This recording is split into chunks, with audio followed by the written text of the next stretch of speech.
All right, gentlemen, little Friday night vent session after that pretty ugly game.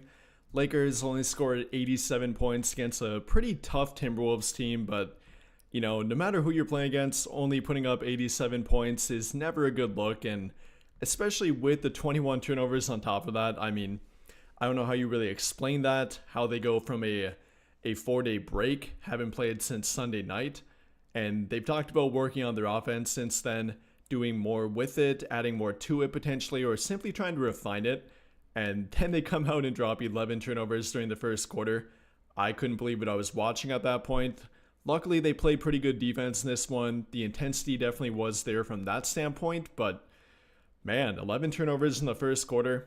You're pretty lucky not to be down 20 at that point, and even having a chance going forward, which they did, but 21 turnovers in the game, 11 during the first quarter. I think they only ended up with 13 at halftime, but regardless, pretty ugly. All around, not a great game for them. Ended up shooting like 40%, 38% from the field, 28% from three, 87 points again. That's pretty ugly. It's a pretty bad game for them. And then, on top of it, it's pretty weird with the LeBron situation going on right now, too. LeBron's not with their team. Reddish has talked about saying that he doesn't know when he'll be back with their team. Obviously he should be back eventually, but will he be back in a week? Will he be back tomorrow? We have no idea. We don't even know where he's at right now. Maybe he is visiting the quote-unquote LeBron James of foot doctors again, like he did back in 2023. If you remember that, when he had that foot injury, and he kind of hinted, or I think Dennis Schroeder hinted at him going to Germany to get care for that foot, maybe. I don't know what exactly he did, but if that's what he's doing right now, that would be great. That would probably be the best case scenario if you would come back healthier and ready to go for however many games they have left now. But it's a pretty strange situation right now that on top of them not playing well, it's made for a lot of controversy and a lot of different takes on what's currently going on with their team, what's currently going on with LeBron, and yeah, there's a lot to take in right now. We'll talk about it in the comments, saying that write what you think about the game here, what you got going on, your thoughts about the team, LeBron, whatever it might be. Let me know and we'll talk about it. First comment is about LeBron probably getting traded. I don't know about that. I don't think he'll be getting traded. Signed a new contract with their team 3 different times, 3 different times now. There's rumors always, of course, of him maybe getting traded to Golden State and him trying to team up with Steph Curry, but I don't find that very likely. Probably not gonna happen. I don't want that to happen, so I think we can push that one to the side. Comment about they need to tear it down and rebuild. Might not be the worst plan at this point, but then again, you got a lot in the current team right now being built around LeBron and Anthony Davis. Do you try to trade both of them?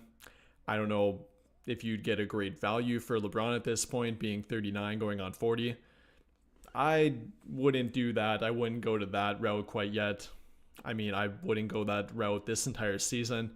They're not in a terrible spot right now. They might be coming off a bad game here in a pretty rough 2 weeks, but they're not in an overall terrible spot. They're not like Philadelphia right now. I think they dropped to 7-17 or something. I could even pull that up. I'll pull up the box score if you guys look at with me here too, if you want to do that. But yeah, let's actually pull up the NBA standings after tonight.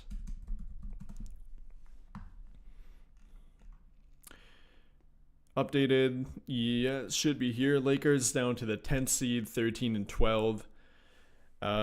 T-Wolves got a game above them, half a game above them, with having the tiebreaker on the year now too.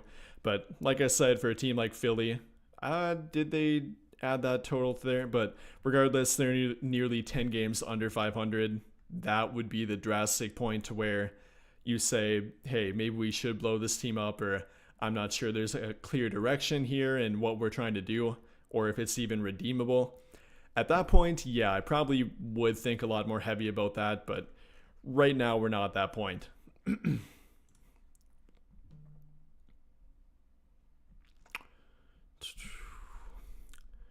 LeBron said personal reason, not b-ball related. Oh, yeah, I'm not going to address the comment after that. I don't know if he said anything, really. I don't know if you're joking around with that comment, but I haven't seen anything about what LeBron has said. Been pretty quiet from everything that I've read. I mean, Reddish has been pretty short and sweet about what's going on with him too. So I think it's something probably injury related, but you can believe whatever you want to. We can't guard anyone. I don't think defense was the problem tonight at all. Anytime you hold a team under 100 in the modern NBA, that's pretty good. The problem for their team tonight, unfortunately, happened to be with them only scoring 87 and having 21 turnovers on top of that, not having a true point guard out there tonight. You know, one thing I really didn't like that I forgot to touch on in my post-game video that I put up before, briefly, but with D'Lo tonight, obviously he didn't play well, played pretty poorly. But with the way that they did use him when he was on the court, I don't know why they went away from the pick and roll play that they did last game. If you remember back to the Portland game, and yes, we're talking about Portland, they're not the defense that the Timberwolves are, but the pick and roll play between D'Lo, Anthony Davis, or simply D'Angelo Russell in general definitely was working pretty well for their offense. And I think if we go back and watch this game, they maybe had 5 pick and roll D'Angelo Russell plays at most. They kind of reverted back to their main, usual offense, which is fine. I'm not complaining about their offense for the most part. It has been good, but not lately, and definitely not in this game. But when you're playing without LeBron, you probably want to center it more to a D'Angelo Russell kind of style offense, or probably more basic offense in general. And I don't think they did really good at that tonight. They didn't do a good job of initiating their offense or going to the strengths of the guys in the court. I mean, they tried to play through Anthony Davis at times, but if anything, it felt more like isolation dump off plays to him and not really trying to get him the ball in good spots, or, the pick and roll play again, like I mentioned, inverted screens, get him lower to the rim and stuff like that. I wasn't a big fan of that.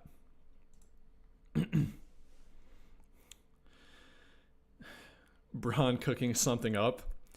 Hey, if he is visiting the German doctors again for his foot, that would be about the best case scenario in my opinion.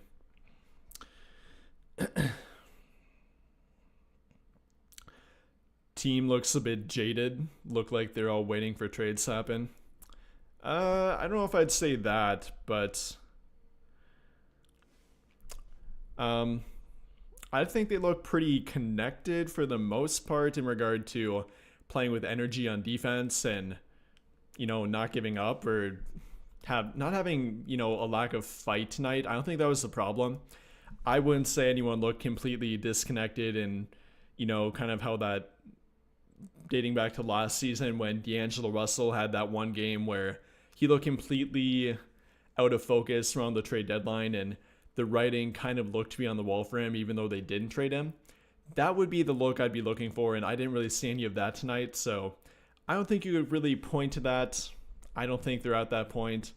I think for the most part they believe in the team. Maybe silently LeBron, AD probably feel like they need a trade, but I think the role players for the most part are giving them fight, and nobody's completely disconnected from the team or have their own agenda at this point. I don't think that's really the problem here. Right now I think it's a lack of fit, a lack of two-way talent and ability, not always having the right game plan for the guys in the court, and kind of that for the most part, but I don't think anyone's waiting for a trade to happen. Hopefully not anyway. Lakers simply have bad support players.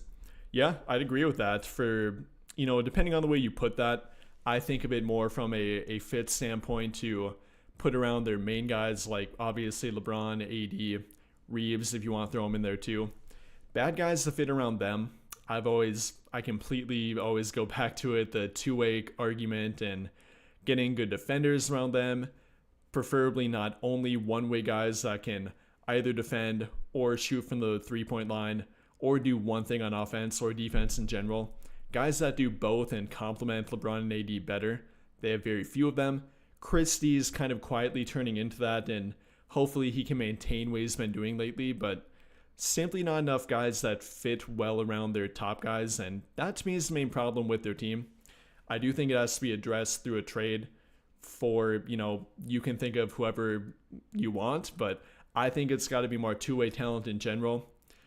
Definitely a two-way wing player, a better front court player, probably a backup center, not really a starting level center. I don't think they probably want to go that route. Probably can't go that route from an asset standpoint and a fit standpoint. They've talked about wanting a better backup point guard or a point guard in general. I think that's kind of hinting at replacing D'Angelo Russell. The writing's been on the wall for that for a while now, so I don't think that's any kind of shocker. But yeah, that would kind of be my answer for that one.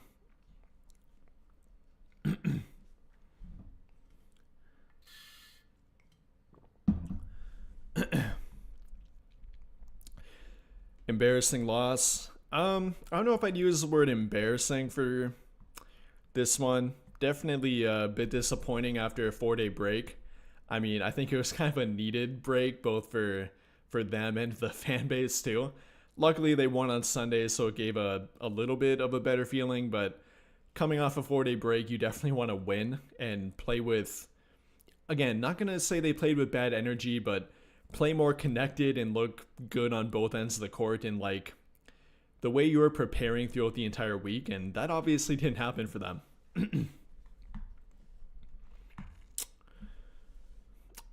Couple of trades and the team will be much better. Yeah, if they make the right trades, I agree with you, but it's more than only making a trade or two. They've got to be very dialed in trades, well thought out trades, and not simply making a trade for the sake of making a trade. Adding more offense wouldn't do really anything for this team, in my opinion. Got to add more two-way guys, more guys that fit. I'm going to keep using that term, going back and forth to it, but yeah, that's kind of the problem with their team.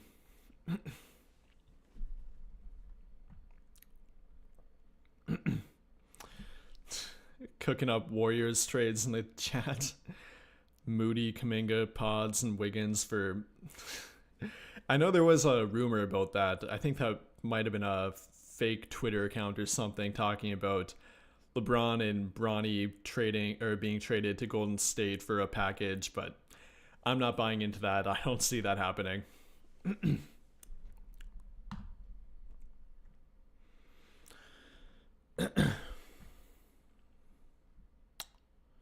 Trade.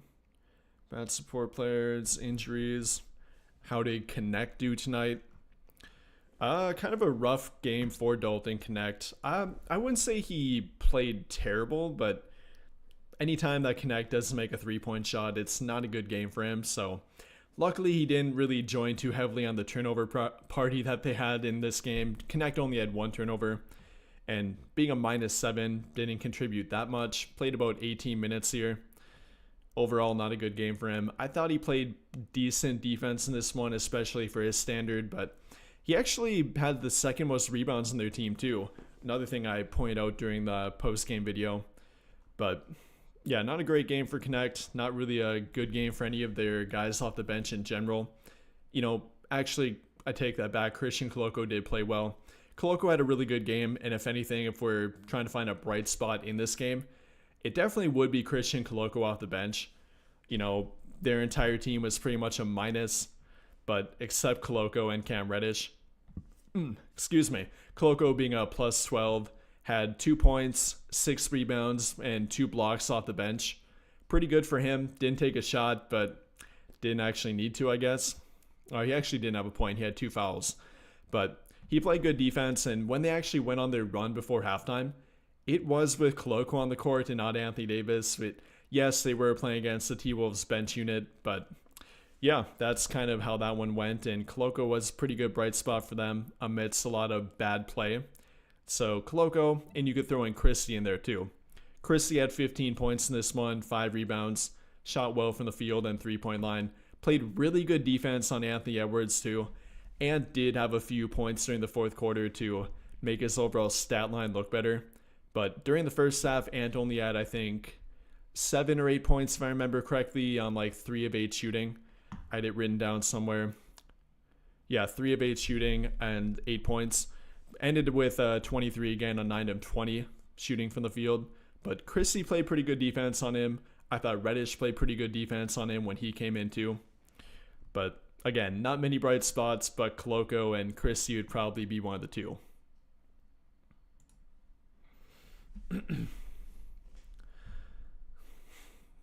What do I think about getting Zack LaVine? Man, I've talked about that one quite a bit, but not a fan of it. Again, I talk about their need for more two-way ability and more defense and not bad contracts. You're not getting any of that with Zack LaVine, or on the other side of that, you are getting that in regard to a bad contract, not a great defender, more offense when they really don't need it, or not desperately compared to their other needs being perimeter defense, two-way ability in general, a backup big, a more reliable point guard and more true point guard, especially when LeBron's out like right now. And Zack LaVine doesn't really give them any of that. So I don't think that's a good trade target for them at all. I mean, you look around the league and no one's even trying to trade for him. I think that says a lot about it. Not that Zack LaVine's a bad player, don't get me wrong in that regard. He's a good player for the right team and a team that needs more shot creation and what LaVine has to offer in that regard, but I really don't think the Lakers do.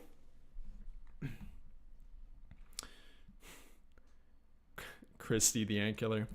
Yeah, Cam Reddish played decent. I mean, on defense, he played good, but I think Cam Reddish has made like 1 3-point shot in their past 10 to 15 games. It's been a rough stretch for old Cam Reddish. I'm actually going to look that up.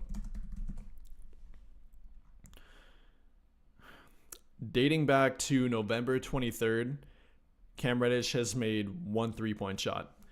Going 0 for 1, 2, 3, 4, 7, 9. Yeah, he is now 1 for 12 in nearly the past month from the 3-point line. That's kind of the big thing for Reddish. You know, when he entered their starting lineup about a month and a half ago in early November, he looked really good, and I think even from the 3-point line now, he's okay. But you get 5 really good games from Cam Reddish, and then you get a month or two of really underwhelming Cam Reddish, especially on offense. Whenever he's healthy, he'll play good on defense to your team, but you really can't rely on him for long durations, and we're kind of finding that out again right now.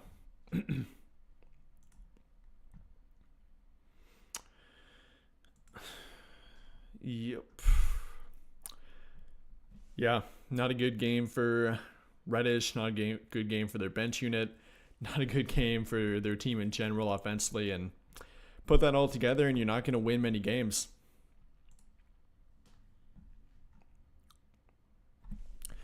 Who is the most ideal player to trade for in my opinion? That is realistic and not high OG asking price.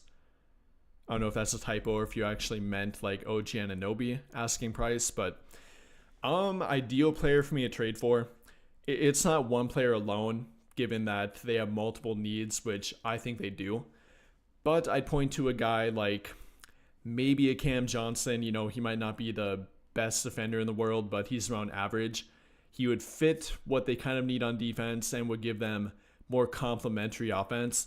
It's not a guy like Zack LaVine or a different offensive player that needs the ball in their hand. Cam Johnson is a guy that is pretty much purely catch and shoot if you need him to be. He can create his own shot and actually has a pretty good floater and inside game too, but he would fit really well with both LeBron and Anthony Davis and guys like Austin Reeves around him too.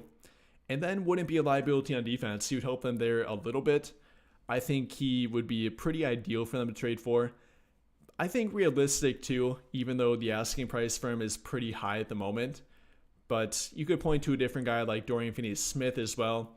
That's a bigger 3-and-D wing for them. I like the idea of that.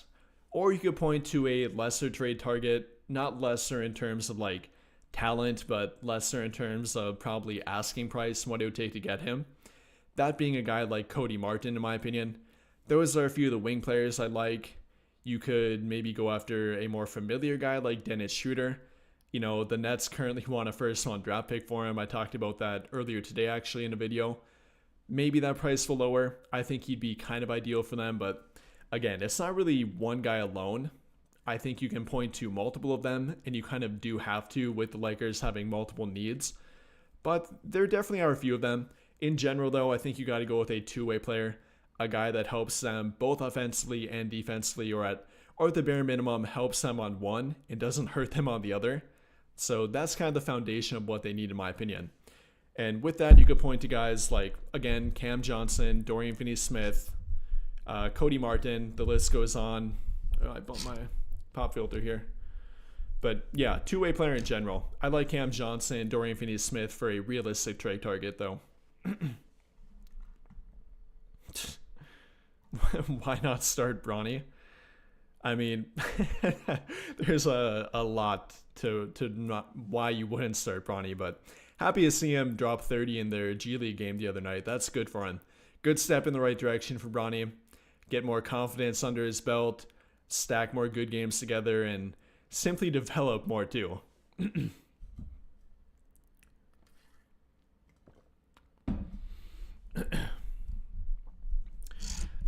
Zion Williamson available? Maybe, but I wouldn't go after him if I'm the Lakers. I mean, maybe if I'm a different team like San Antonio, I'd look into it. But if you're the Lakers, I think even before the two-way argument that I keep bringing up, you got to look at a guy if they're injury prone or not. And you don't want to add more injury prone guys to a team that's already fairly injury prone. Luckily, Anthony Davis has stayed healthy for well over the past year now.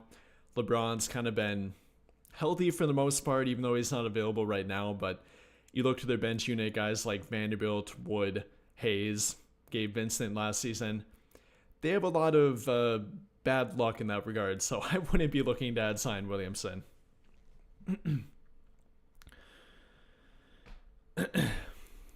Yeah, I think that pretty much answers that trade question, though.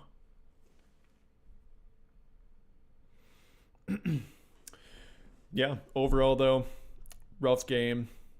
Offensively, especially. I mean, anytime you have 21 turnovers, that's pretty ugly.